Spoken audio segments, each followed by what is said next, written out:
All praises to the Most High Yahweh, by Hashem, Yahushai, double honors to the elders and apostles of Jehovah who are well, and likewise elders. Shalom to the elect, Lord willing. This video is edifying. I'm gonna try and make it short and sweet, Lord willing. I'm just playing this video right here, real quick. I don't have any bills now. I bought this little shed for $8,000. I made it into a house. Check out the inside. It's not finished just yet. The house is completely off grid, so electricity comes only from these solar panels. But now I have no electric bill. Here's the batteries that run the house. But I'm in the sticks, and no water lines run this far out. So I have this big water tank. It gets rainwater from my roof. Now I have no bills. The electric's free, the water's free, and my house is paid for. I don't have any bills. He seems to be, people may look at him and perceive him as slow, but for all accounts, he seems to be a fairly intelligent man. And you read through the comments, you can actually see what kind of spirit and situation or position Babylon is in. It says here from this guy, when I was a kid in the 1970s, I thought people would be living like the Jetsons by the 2000s. Little did I know that by 2024, the vast majority of people would be looking at a guy living in a shed with envy. And people do look at this man with envy because, even today I was speaking to somebody. They said, for the area I live in, you got some people renting rooms for like £1,400. When I was looking at renting a room, not even a house, it was like £700-800 for a room. I think it was like 2-3 years ago. I was looking at a place, and I think it was like £1,000-1,100. And that went quick. Like rent is ridiculously expensive, and most people, like from what I've seen, most people earn like anything between like 1,200 and like 1,700, 1,800, and people are earning that. To them, they think they're earning some kind of money. You know what I mean? But that's not even really a lot of money when you look at it, unless you have something called a housing association or a council flat, which is from the government, right? Rent is ridiculously expensive, man. And you go through the comments, you can actually see what kind of spirit is in here. It says the IRS rubbing their hands together trying to figure out a way to bring you down. So Esau doesn't like stuff like this because he's looking at it like you figured out a way to kind of cut him out of his money. Because this is what these Edomites like to do. They like to basically be parasites on everybody else. They want you to work, and they want to take 5, 10, 20, 30, 50%, even as much as 60% from what you earn. And they'll do that to a whole bunch of people, and they don't have to work, but you're working, and they're taking a little bit from everybody, and they slowly increase what they're taking from people, right? It says in reality, this man is wealthier than 90% of Americans living this way.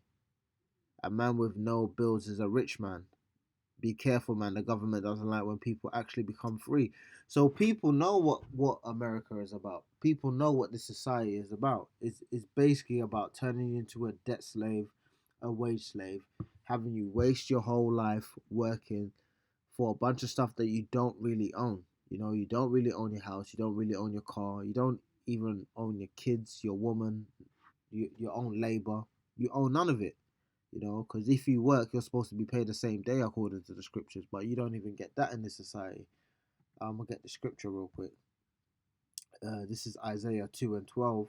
For the day of the Lord of hosts shall be upon everyone that is proud and lofty, and upon everyone that is lifted up, and he shall be brought low. And it's these nations that are being brought low to the point where you're envious of a man living in a shed. You have an entire infrastructure set up to provide electricity, water. This man said it'd be cheaper if I provide it myself rather than tapping into the infrastructure, which is pretty much meant to be there for the people.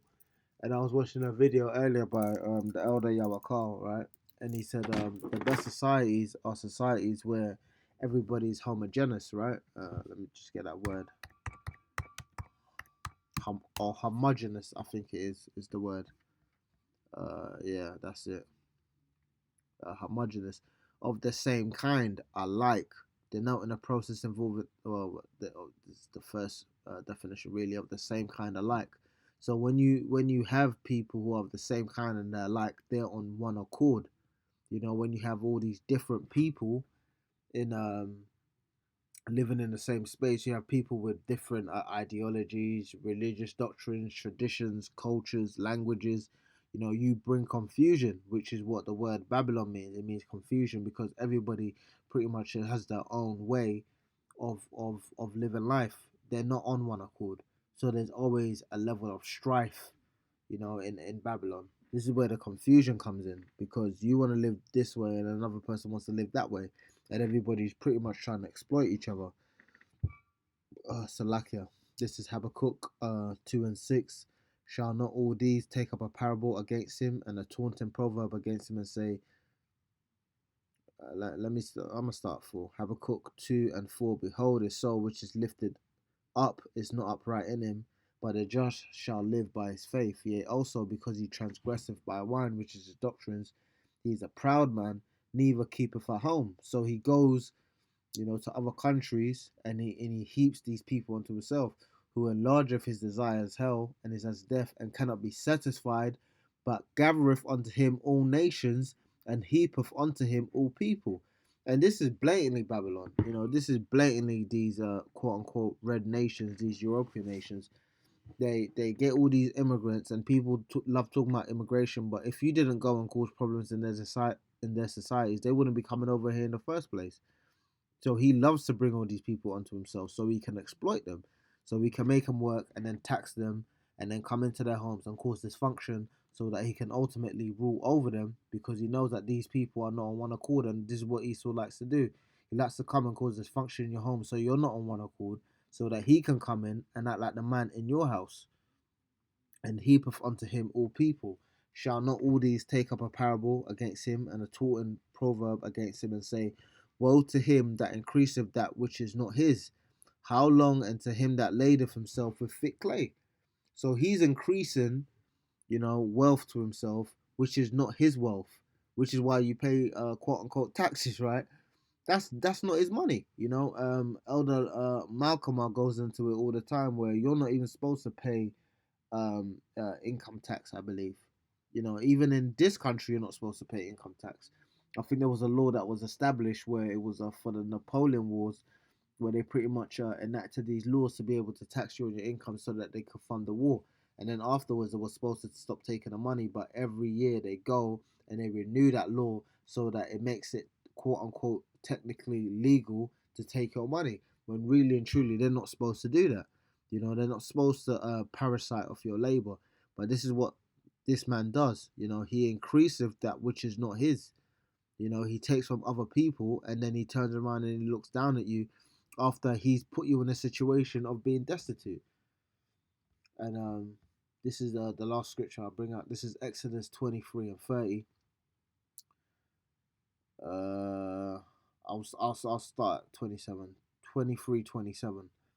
And I will send my fear before thee, and will destroy all the people to whom thou shalt come, and I will make all thine enemies turn their backs unto thee. And I will send hornets before thee, which shall drive out the Hivite, the Canaanite, and the Hittite from before thee. I will not drive them out from before thee in 1 year.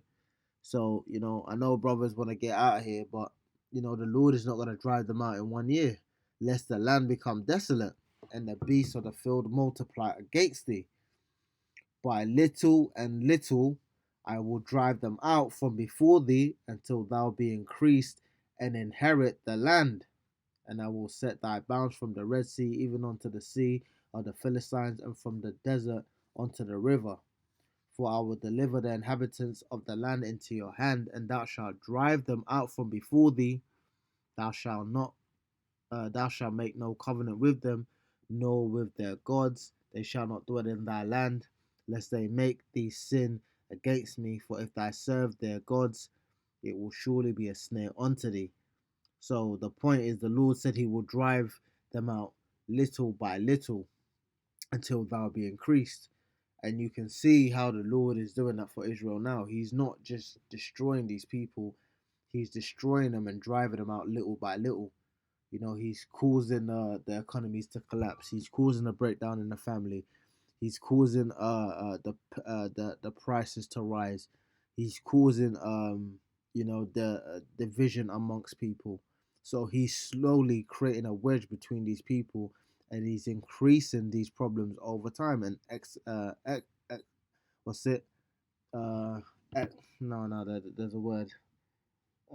Expolate. No, Salakia. But the Lord is pretty much um just increasing the turmoil and the strife in these societies ultimately so he can drive them out, and you see it in everything that's going on in Babylon. People losing their jobs, the love of many waxing cold, so clearly the Lord is at work and doing the work. He's actually making his word come to pass, and is a beautiful thing. Yeah, I'm not gonna drown on. I just wanted to make a quick lesson. Lord Wood, it was somewhat edifying. All praises to the Most High Yahweh, by Hashem Yahweh double honest to the elders and apostle of Jimus who were well, and likewise elders. Shalom to the elect. Shalom.